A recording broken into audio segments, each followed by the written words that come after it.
Voltamos, meus queridos alunos, para falarmos um pouquinho agora do reconhecimento de firmas. Tá? O que é o reconhecimento de firmas?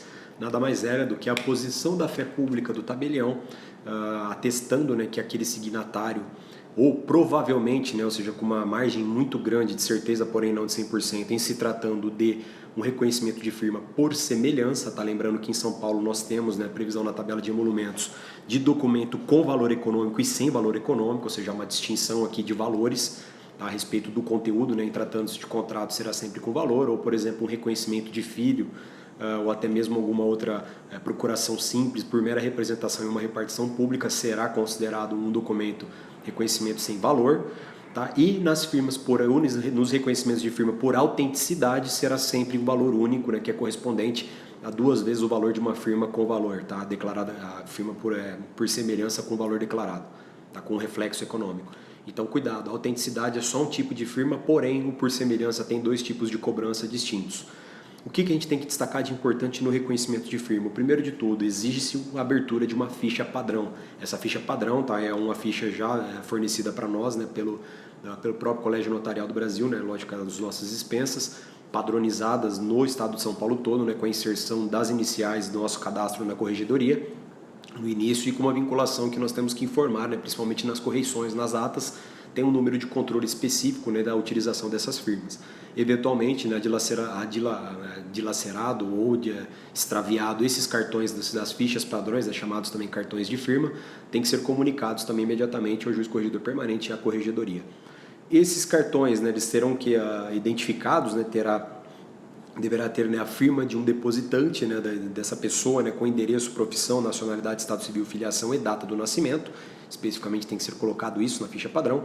A indicação do CPF, quando for o caso, o respectivo número da data de emissão e repartição expedidora, data do depósito da firma, assinatura do depositante apostas 2 vezes, tá? Então coloca se ele assina 2 vezes, né, para identificar a sua semelhança, né, para bater com a semelhança da identificação da assinatura, a rubrica do tabelião, identificação ou do escrevente que verificou a regularidade do procedimento. E no caso de depositante cego ou portador de divisão subnormal, ou seja, divisão de alguma maneira afetada, e do semi-alfabetizado, o tabelião preencherá a firma e consignará esta circunstância, tá? Então, lembrando, o cego pode sim abrir firma no estado de São Paulo, tá? Tem previsão expressa lá no 178, item F, na letra F. O preenchimento do cartão de firma deve ser feito na presença do tabelião ou de um escrevente, tá? Então nunca poderá ser remetido um cartão de firma por correio para retornar depois preenchido.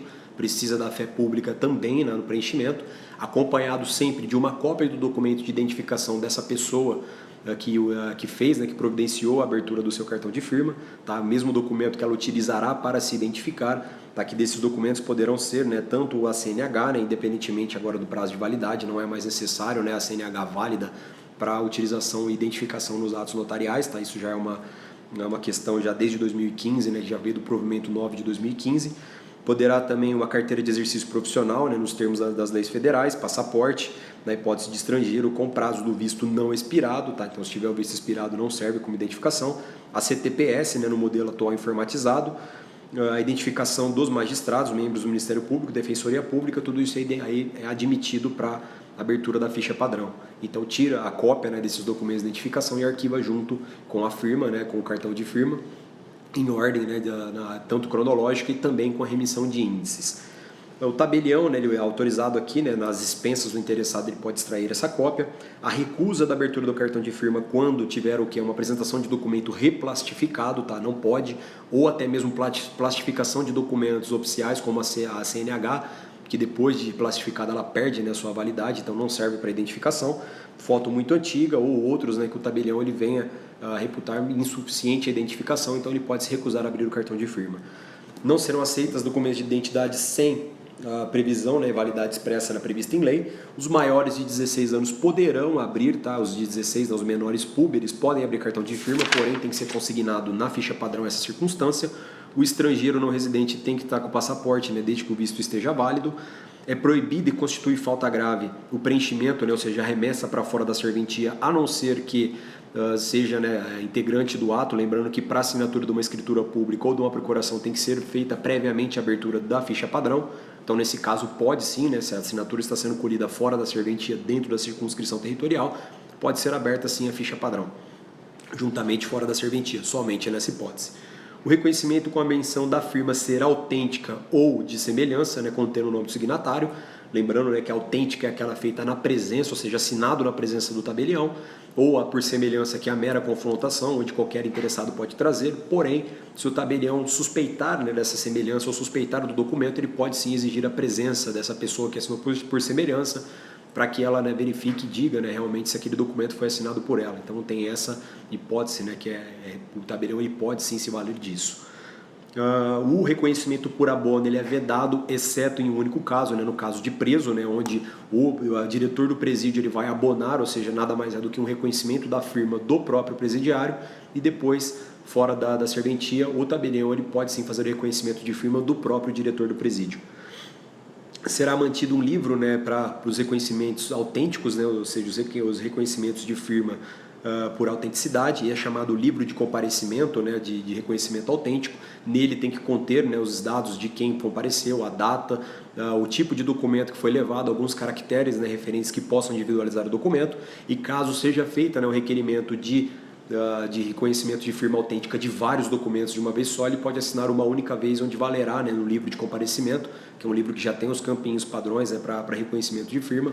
Ele assina somente um e menciona os selos, né, que foram utilizados, são mencionados na sequência exata, né, de cada reconhecimento de firma. E tratando-se de mais de uma pessoa em um determinado documento, né, que compareça, pode ser realizado tudo num campo só, e também a emissão de somente uma etiqueta de identificação, mas serão utilizados tanto os selos quanto forem as assinaturas dessas pessoas que comparecem junto ao tabelião. A inutilização, né, do campo relativo à assinatura de cada um deles, tratando aqui, né, de sequência, né, de assinaturas sequenciais, né, do 185, pode ser utilizado, né, os reconhecimentos por etiqueta adesiva, né, para compor esse livro de comparecimentos, não tem problema nenhum. No caso de extravio ou subtração, tem que comunicar ao juiz corregedor permanente e à corregedoria. No item 187, nós temos reconhecimento de firma feita por escrevente autorizado, deve ter a identificação do escrevente e o seu carimbo, né, de forma individualizada. Para o reconhecimento de firma por semelhança, pode exigir aqui a presença do signatário, que eu já disse para vocês ali, tá lá no 188. É vedado o reconhecimento de firma em documentos sem data, tá? Destaque esse item que é muito importante, provavelmente toda a prova ele costuma cair, tem uma incidência muito boa.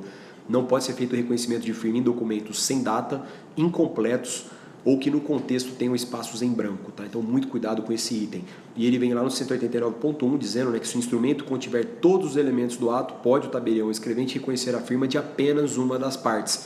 Ou seja, tem um espaço em branco, mas é um espaço reservado para uma assinatura. Se estiver em branco nesse sentido, ou seja, especificamente nessa hipótese, aí sim o tabelião ele pode fazer o reconhecimento da firma daquele que já assinou, para que seja realizado depois a assinatura posterior e a pessoa reconhecer do outro comparecente, né, da outra parte desse documento. É autorizado também o reconhecimento de firma em língua estrangeira, né, desde que adote caracteres comuns, né, então não pode, né, aqueles símbolos, né, a simbologia do vernáculo mandarim, por exemplo, ou do idioma japonês. E nesse caso, né, tem que ter a cautela, né, do tabelião para mencionar no próprio termo de reconhecimento ou junto a ele que o documento para produzir efeitos no Brasil precisa, né, deverá ser vertido no vernáculo nacional e registrada a sua tradução. O registro da chancela mecânica. O que é a chancela? Nada mais é que são as firmas apostas por um meio mecânico, ou seja, como se fosse um grande carimbo, né, utilizado como um sinal identificativo daquela pessoa. Pode ser feito, tá? A ficha padrão de chancela mecânica será posta, né, na serventia, onde será utilizado sempre para reconhecimentos por semelhança, tá? Nunca terá autenticidade, ou seja, reconhecimento de firma autêntico em se tratando de chancela mecânica. E um destaque muito bacana a ser feito aqui no caso de estrangeiros, tá? Ressalvada a hipótese de apresentação de passaporte, aonde tiver tratados, né, do Brasil que admitam a identificação oficial de cada país, poderá ser também utilizado para abertura da ficha padrão e também a identificação do próprio interessado, como por exemplo, né, no Mercosul nós temos a possibilidade, por exemplo, do argentino vir com uma cédula de identidade argentina e providenciar o seu reconhecimento a abertura da sua ficha padrão e eventualmente a prática de qualquer ato notarial. Tá ok? Feito isso, terminamos aqui a parte de reconhecimento de firmas e partiremos a sequência para falar um pouco de SENSEC. Tá ok? Até!